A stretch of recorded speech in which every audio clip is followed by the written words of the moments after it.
बच्चों, हम लोग लास्ट टर्म पर पढ़ रहे थे पीरियोडिक टेबल या आवर्त सारणी। तो आवर्त सारणी के अंतर्गत हम लोगों ने क्या पढ़ा था?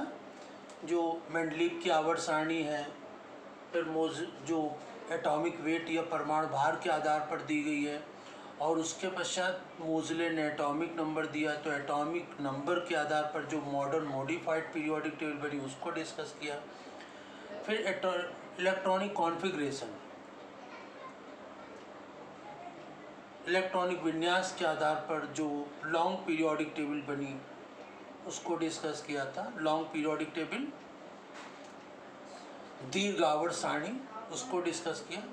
जो दीर्घ आवर्त सारणी है, लॉन्ग पीरियोडिक टेबल, उसको 4 ब्लॉकों में बांटा गया है, SPDF। एस ब्लॉक में 2 वर्ग थे, फर्स्ट डे सेकेंड डे, और पी ब्लॉक में third day, fourth day, fifth day, six day, seven day और 0 ग्रुप को रखा गया था। और इसके पश्चात डी ब्लॉक में 10 ग्रुप रखे गए थे। एस ब्लॉक में 2 ग्रुप, पी ब्लॉक में 6 ग्रुप और डी ब्लॉक में 10 ग्रुप रखे गए। First B, second B, third B, fourth B, six B, seventh B और 8th ग्रुप। ये 10 8th को 3 भागों में बांटा गया था। और डी ब्लॉक जो था वो आवर्त सारणी के नीचे 2 सीरीज के तत्व हैं, जिनको डी ब्लॉक के अंदर एफ ब्लॉक के अंतर्गत रखते हैं। लेंथेनाइट सीरीज और लेक्टिनाइट सीरीज, दोनों सीरीज में 14-14 तत्व हैं। तो एस ब्लॉक में 2 group, A first day second day, P block में 6 ग्रुप, डी ब्लॉक में 10 ग्रुप और एफ ब्लॉक में 2 सीरीज थी, लेंथेनाइट, एक्टिनाइट। इसके पश्चात जो टिपिकल एलिमेंट्स होते हैं और ब्रिज एलिमेंट होते हैं, सेकेंड पीरियड और थर्ड पीरियड के एलिमेंट्स, सेकेंड पीरियड और थर्ड पीरियड के एलिमेंट्स, इनके बारे में डिस्कस किया था। और इनके जो आवर्ती गुण होते हैं, पीरियोडिक फंक्शन, पीरियोडिक कैरेक्टर्स, उनको भी डिस्कस किया था। पीरियोडिक फंक्शन या पीरियोडिक कैरेक्टर्स। अब इसी के पश्चात जो इनके पीरियोडिक कैरेक्टर्स होते हैं, पीरियोडिक फंक्शंस होते हैं, उन्हीं को एक बार फिर से डिस्कस करते हैं। नंबर 1 पीरियोडिक फंक्शन में संयोजकता या वैलेंसी आती है। संयोजकता या वैलेंसी, कोई भी तत्व तो अपनी बाहरी कक्षा में 8 इलेक्ट्रॉनों को पूरा करने के लिए, ऑक्टेट कंप्लीट करने के लिए जितने इलेक्ट्रॉन लेता है, देता है या साझा करता है, वही उसकी संयोजकता या वैलेंसी होती है। इसके लिए मैंने बताया था कि जो फर्स्ट ग्रुप है, सेकेंड ग्रुप, थर्ड ग्रुप, इनकी बाहरी कक्षा में फर्स्ट ग्रुप में 1 इलेक्ट्रॉन, सेकेंड ग्रुप में 2 इलेक्ट्रॉन, थर्ड ग्रुप में 3 और फोर्थ ग्रुप में 4। तो फर्स्ट में 1 है तो ये 1 इलेक्ट्रॉन डोनेट करता है, तब ये ऑक्टेट कंप्लीट होगा। बाहरी कक्षा में 2 इलेक्ट्रॉन है, 2 दे देता, 3 है तो 3 दे देता, 6। तो इसकी वैलेंसी पहले फर्स्ट ग्रुप की 1, सेकेंड ग्रुप की 2, थर्ड ग्रुप की 3 होती है। और फोर्थ ग्रुप में जिसमें कार्बन आता है तो 4 ही लेना है, 4 देना है, तो उसके हिसाब से क्या होती है, बराबर की पार्टनरशिप, मतलब ये कोवैलेंट या साझा करते हैं। फिफ्थ के पश्चात जो फिफ्थ ग्रुप, 7th ग्रुप है, इन ग्रुपों में फिफ्थ ग्रुप में 5 इलेक्ट्रॉन होते हैं, तो ऑक्टेट कंप्लीट करने के लिए 3 इलेक्ट्रॉन चाहिए, तो इसकी 3 वैलेंसी होगी। 6th ग्रुप में 6 इलेक्ट्रॉन होते हैं, ऑक्टेट कंप्लीट करने के लिए 2 इलेक्ट्रॉन चाहिए, तो 2 वैलेंसी होती है। 7th ग्रुप में बाहरी कक्षा में 7 इलेक्ट्रॉन होते हैं, तो पहले ऑक्टेट कंप्लीट करने के लिए 1 इलेक्ट्रॉन चाहिए, तो इसकी वैलेंसी 1 होती है। तो इस प्रकार से ये वैलेंसी 1 से 4 तक बढ़ती है और फिर 5, 6, 7 में 3, 2, 1 क्रम से घटती है। ठीक है ना? 4 के पहले सब प्लस में और 4 के बाद सब माइनस में। तो ये संयोजकता होती है। संयोजकता के हिसाब से हम लोग इसके फार्मूले बनाने थे, फार्मूले बनाने को आते पेपर में। जैसे किसी भी मेटल का ऑक्साइड है या क्लोराइड है, इनके फार्मूले बनाने को आते हैं। तो फार्मूले बनाने के लिए आपको वैलेंसी या संयोजकता पता होनी चाहिए, तभी बन पाएगा। संयोजकता के बाद ये आता है इसका परमाणु आकार या एटॉमिक साइज। परमाणु आकार या एटॉमिक साइज, इसको भी मैंने डिस्कस किया था। किसी भी पीरियड में लेफ्ट टू राइट मूव करेंगे, लेफ्ट टू राइट मूव करेंगे किसी पीरियड में, तो एटॉमिक साइज क्या होता है?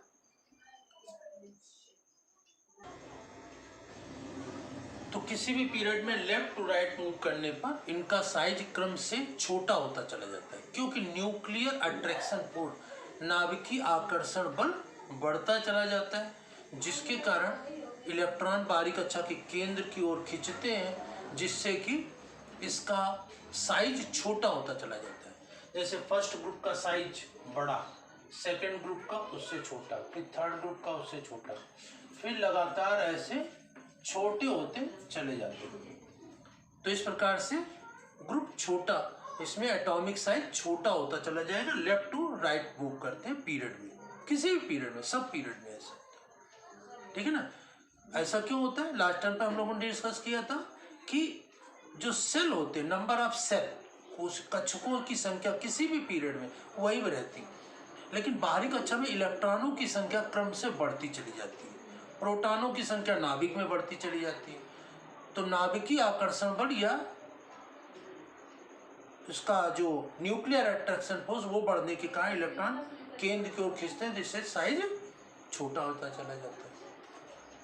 और किसी भी पीरियड में ऊपर से नीचे आने पर, किसी भी वर्ग में या ग्रुप में ऊपर से नीचे आने पर क्या होता है? साइज बड़ा होता चला जाता है। क्यों? क्योंकि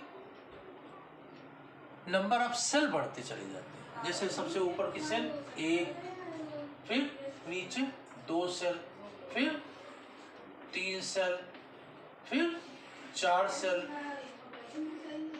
तो ऊपर से नीचे आने पर किसी भी वर्ग में top to bottom atomic size बड़ा होता चला जाता है। एटॉमिक साइज बड़ा होने का कारण क्या है? कि नंबर ऑफ सेल,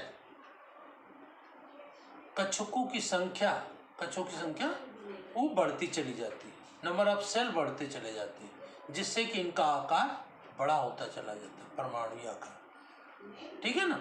और जो इनका पीरियड में है, कक्षकों की संख्या बढ़ती नहीं, जितनी है उतनी रहती है, लेकिन इलेक्ट्रॉन बढ़ने से इनका साइज छोटा हो जाता है, क्यों? न्यूक्लियर अट्रैक्शन फोर्स बढ़ जाता है। तो परमाणु आकार या एटॉमिक साइज को आपको ध्यान रखना है कि पीरियड में लेफ्ट टू राइट या बाएं से दाएं चलने पर परमाणुओं का आकार छोटा होता चला जाता है, और किसी भी वर्ग या ग्रुप में ऊपर से नीचे आने पर नंबर ऑफ सेल बढ़ते चले जाते हैं, कक्षों की संख्या बढ़ती चली जाती है, तो साइज बड़ा होता चला जाता है। तो इस प्रकार से परमाणुओं के आकार में परिवर्तन आ जाता है। इसी प्रकार से अब आगे बढ़ते हैं कि जो मेटेलिक कैरेक्टर होता है, धात्विक गुण होता है, धात्विक गुण या मेटेलिक कैरेक्टर में क्या परिवर्तन होता है, ठीक है ना। तो किसी भी पीरियड में लेफ्ट टू राइट मूव करने पर मेटेलिक कैरेक्टर डिक्रीज होता है, क्योंकि लेफ्ट में जितने भी हैं सब मेटल है, और राइट में यहाँ पर सब नॉन मेटल है। द फर्स्ट ग्रुप में जैसे sodium, potassium, rubidium, caesium, francium, ये सब मेटल है। तो लेफ्ट टू राइट किसी भी पीरियड में बढ़ते, कोई भी पीरियड हो, फर्स्ट, सेकंड, थर्ड पीरियड, कोई भी आवर्त या पीरियड हो, तो लेफ्ट टू राइट मूव करने पर इनका जो मेटेलिक कैरेक्टर है, धात्विक गुण है, वो घटता है, और नॉन मेटेलिक कैरेक्टर या अधात्विक गुण बढ़ता है। मेटेलिक कैरेक्टर या धात्विक गुण क्या होता है? घटता है, और नॉन मेटेलिक या अधात्विक गुण बढ़ता है, ये ध्यान रखना है। और किसी भी वर्ग में या ग्रुप में ऊपर से नीचे आने पर क्या होता है कि ऊपर सब क्या है? नॉन मेटल है, और नीचे मेटल है, तो किसी भी वर्ग में ऊपर से नीचे आने पर मेटेलिक कैरेक्टर या धात्विक गुण बढ़ता है और अधात्विक गुण घटता है। अधात्विक गुण नॉन मेटल है ऊपर। अब इसका उदाहरण ले लेते हैं, जैसे कि यहाँ पर चौथे ग्रुप में ऊपर कार्बन है, तो कार्बन नॉन मेटल है, और चौथे ग्रुप में ही ऊपर से नीचे है तो carbon, silicon, germanium, tin, lead. सबसे नीचे क्या है? लेड या पीबी। तो लेड क्या है? मेटल है, धातु है। तो किसी भी वर्ग में ऊपर से नीचे चलने पर, वर्ग में ऊपर से नीचे आने पर क्या होता है कि मेटेलिक कैरेक्टर, धात्विक गुण बढ़ता है और अधात्विक गुण घटता है। और इसमें उदाहरण के रूप में आप एक चीज याद रख सकते हैं चौथे ग्रुप में कि कार्बन नॉन मेटल है और उसी ग्रुप में सबसे नीचे लेड है। लेड धातु है, ठीक है ना। तो इस प्रकार से जो धात्विक कैरेक्टर होते हैं, मेटेलिक और नॉन मेटेलिक, धात्विक और अधात्विक गुण होते हैं तत्वों के, उनकी क्या विशेषता होती है वो आपको याद रखना है, मेटेलिक और नॉन मेटेलिक। तो पहला कैरेक्टर हम लोगों ने डिस्कस किया, कौन सा? संयोजकता या वैलेंसी। उसमें क्या परिवर्तन होता है ग्रुप में और पीरियड में। वैलेंसी क्या होती है किस ग्रुप की, ग्रुप वाइज एलिमेंट याद होंगे तो फार्मूले लिख लेंगे, वैलेंसी से ही फार्मूले लिखते हैं।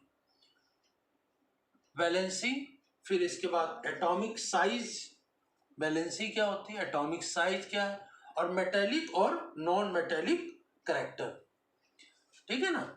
और इसके बाद आता है मेटेलिक नॉन मेटेलिक कैरेक्टर के बाद ये आयनाइजेशन एंथैल्पी या आयनन ऊर्जा क्या होती है, आयनन ऊर्जा या आयनाइजेशन एंथैल्पी।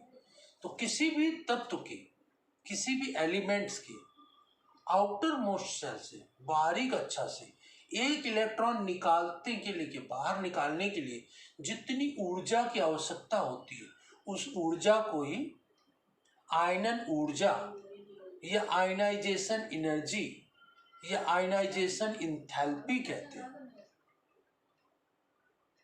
ठीक है ना। तो आयनन ऊर्जा या आयनाइजेशन एंथैल्पी क्या होती है? बाहरी कक्षा से एक इलेक्ट्रॉन निकालने के लिए जितनी ऊर्जा की आवश्यकता होती है वही ऊर्जा आयनन ऊर्जा या आयनाइजेशन एंथैल्पी कहलाती है। तो यह ध्यान रखें, ठीक है ना। To remove the requirement of energy, the requirement of energy to remove one electron from the outermost shell is known as ionization energy or ionization enthalpy। तो बाहरी कक्षा से एक इलेक्ट्रॉन निकालने के लिए जो ऊर्जा की आवश्यकता होती, जितनी ऊर्जा की आवश्यकता होती वही आयनन ऊर्जा या आयनाइजेशन एंथैल्पी कहलाती है। किसी भी पीरियड में लेफ्ट टू राइट मूव करने पर क्या होता है, साइज छोटा होता चला जाता है क्योंकि अट्रैक्शन फोर्स बढ़ता चला जाता है। तो बाहरी कक्षा से एक इलेक्ट्रॉन निकालने के लिए ऊर्जा की ज्यादा आवश्यकता होगी। तो किसी भी पीरियड में लेफ्ट टू राइट मूव करने पर, बाएं से दाएं चलने पर आयनन ऊर्जा या आयनाइजेशन एंथैल्पी का मान बढ़ता जाएगा, आयनाइजेशन एनर्जी या आयनाइजेशन एंथैल्पी का मान बढ़ता जाएगा लेफ्ट टू राइट मूव करने पर। और वर्ग में ऊपर से नीचे आने पर एटॉमिक साइज बढ़ता जाता है, इलेक्ट्रॉन की नाभिक से दूरी बढ़ती चली जाती है क्योंकि नंबर ऑफ सेल बढ़ते हैं। तो बाहरी कक्षा से एक इलेक्ट्रॉन निकालने के लिए ऊर्जा की कम आवश्यकता होती है। तो वर्ग या ग्रुप में ऊपर से नीचे आने पर आयनाइजेशन एनर्जी या आयनन ऊर्जा का मान घटता है और पीरियड में लेफ्ट टू राइट मूव करने पर आयनन एनर्जी, आयनाइजेशन एनर्जी या आयनन ऊर्जा का मान बढ़ता है, पीरियड में बढ़ता है और वर्ग या ग्रुप में ऊपर से नीचे आने तक घटता है। तो आयनाइजेशन एनर्जी आपको याद रखना है। और इसके पश्चात इसी में एक होती है ये इलेक्ट्रॉन लब्ध एंथैल्पी या electron gain enthalpy, electron gain enthalpy. Electron gain enthalpy just उल्टा है। क्या? इलेक्ट्रॉन गेन एंथैल्पी किसी भी एलिमेंट की बाहरी सेल में एक इलेक्ट्रॉन अंदर प्रवेश कराने के लिए, एक इलेक्ट्रॉन अंदर प्रवेश कराने के लिए कराने पर जो ऊर्जा मुक्त होती, ऊर्जा बाहर निकलती।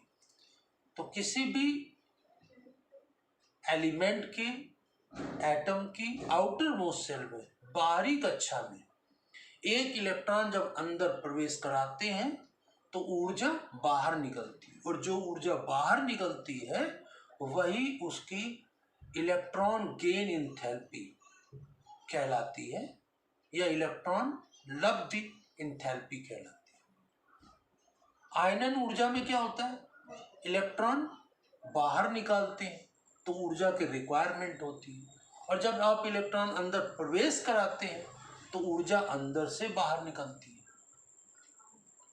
तो इलेक्ट्रॉन गेन एंथैल्पी में एक इलेक्ट्रॉन जब एटम के बाहरी सेल में, आउटर मोस्ट सेल में प्रवेश कराया जाता है तो क्या होता है, ऊर्जा बाहर निकलती है, और जो ऊर्जा बाहर निकलती है वही इलेक्ट्रॉन गेन एंथैल्पी या इलेक्ट्रॉन गेन एनर्जी कहलाती है, या इलेक्ट्रॉन लब्ध एंथैल्पी कहलाती है। तो ये जो आवर्ती गुण थे, पीरियोडिक फंक्शन या पीरियोडिक कैरेक्टर्स क्या होते हैं, उन सब की मैंने लास्ट टर्म पर भी चर्चा की थी, और आज इसको फिर से दोबारा हम लोगों ने डिस्कस कर लिया, ठीक है ना। और इसके पश्चात नेक्स्ट टर्म पर इसके जो क्वेश्चन आंसर हैं पीरियोडिक टेबल के, उसको हम लोग डिस्कस करेंगे। धन्यवाद।